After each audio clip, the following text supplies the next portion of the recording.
ஒரு பிரதேச சபை உறுப்பினராக கூட தெரிவு செய்ய முடியாத ஒரு அரசியல் களம் இருந்தது, அரசியல் சூழ்நிலை இருந்தது.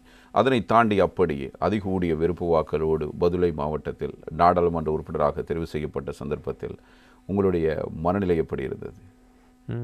நான் கனவிலும் கூட என் தாயின் மீது ஆணையாக சொல்லுகின்றேன், பாராளுமன்ற உறுப்பினராக தேர்வு செய்யப்படுவேன் என்று கனவிலும் நினைக்கவில்லை. போட்டியிருக்கிற பொழுதும் கூட அந்த எண்ணம் இருக்கவில்லை?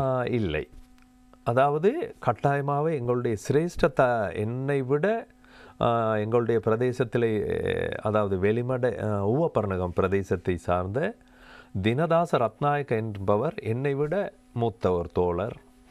நான் நினைத்தேன் அவர்களை போன்றவர்கள் இந்த இடத்திற்கு வர வேண்டும், இந்த இடத்துக்கு வர வேண்டும், என்னை விட மூத்தவர்கள் வெல்ல வேண்டும் என்று நினைத்து எங்கு பிரச்சாரங்கள் அநேகமான இடங்களில் முன்னெடுத்த பொழுதிலும் கூட எனக்கு வாக்களியுங்கள் என்று எந்த ஒரு மேடையிலும் சொல்லவில்லை. நான் மட்டுமல்ல, என்னுடைய அனைத்து வேட்பாளர்களும் அவ்வாறு தான் செயல்பட்டார்கள். இருந்தாலும் நான் நினைத்தேன் அந்த என்னை விட மூத்த வேட்பாளர்கள் இந்த தேர்தலில் வென்றால் நன்றாக இருக்கும்.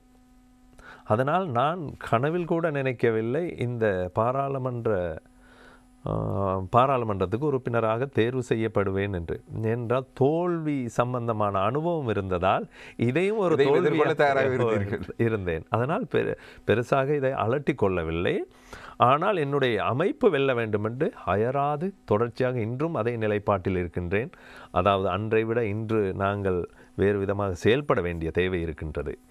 அவ்வாறான நேரத்தில் இந்த ஆட்சி மாற்றம் இவ்வாறு மாறும் என்பது கூட எனக்கு முழுமையாக இறுதி முடிவுகள் வந்த பிறகும் கூட என்னால் யூகித்து கொள்ள முடியவில்லை. ஏனென்று கேட்டால் நான் கற்ற அரசியல் வேறொன்று, ஆனால் மக்கள் அதற்கு எதிர்மறையான ஒரு ஆணையை இந்த முதலாளித்துவ கட்டமைப்புக்குள் எங்களுக்கு வழங்கி இருப்பதால் கொஞ்சம் தர்மசங்கடமான